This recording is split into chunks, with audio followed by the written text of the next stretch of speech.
It's really very, very humbling for me to be here, and I want to thank the Board of Governors of the Hall of Fame, Myron, Joanne, and Tony, for the wonderful job that you do in creating the Hall of Fame and the institution that it's become. And I feel a little bit tonight like the least deserving person in heaven, or the worst sinner.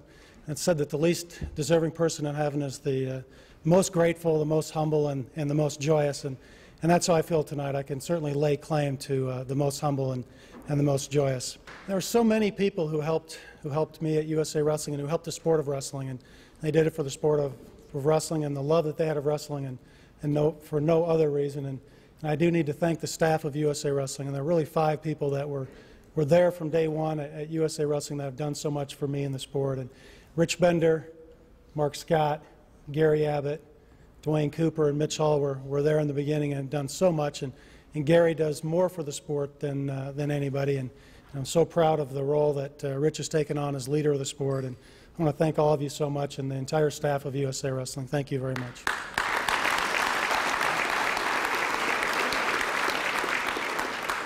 There were so many key supporters and key figures in the sport of wrestling that I have to thank. And I really want to start with John Vaughn. John, who's done so much for the Hall of Fame and so much for the sport of wrestling. John, thank you.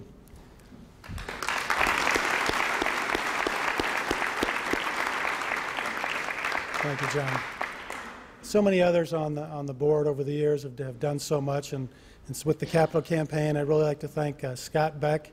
Scott really stepped up to the plate at a time it was needed for the sport and has done so much to help, and others involved in the campaign, and Jim Ravenek and Jeff Levitets and Stan Dezick and Stan Ziemer and so many more who stepped up to the plate, and the longtime sponsors of USA Wrestling, A6 Tiger and Bill Farrell and Nick Gallo, and so many who have done so much for the sport from that vantage point, and John Graham, who served as a team leader on several occasions for us, the Olympic teams. And I just want to thank you all for what you've done for the sport, and all the coaches and administrators and state chairmen and officials who roll out the mats and make the sport happen on a day-to-day basis.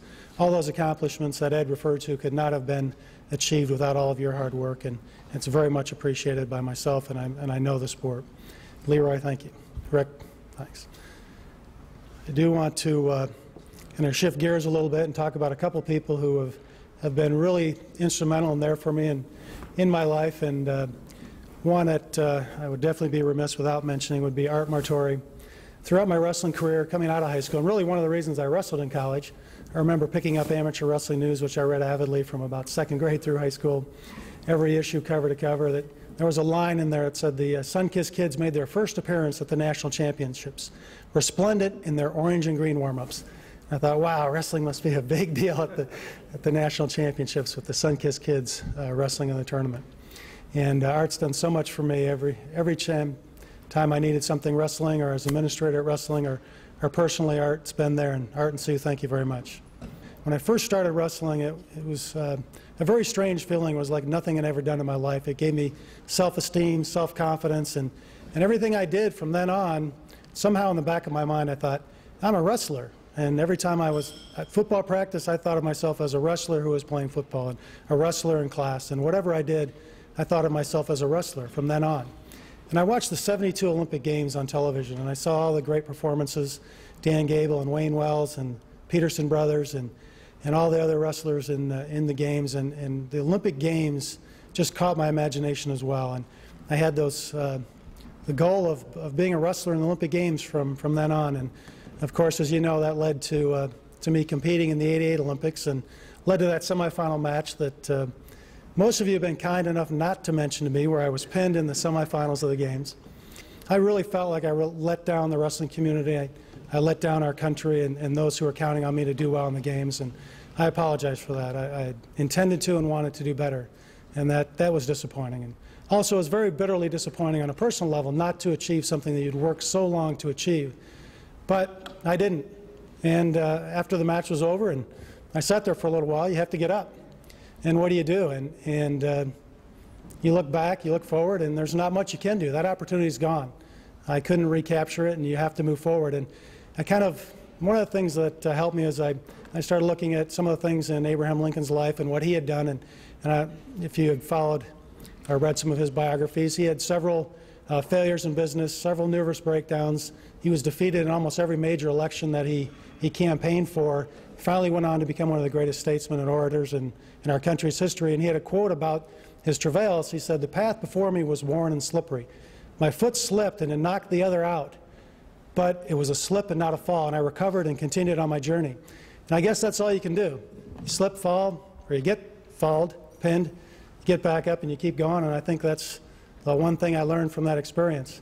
And the other thing is that I learned I really cherished the fact that I enjoyed every minute that I wrestled. Every time I went to wrestling practice, I loved it.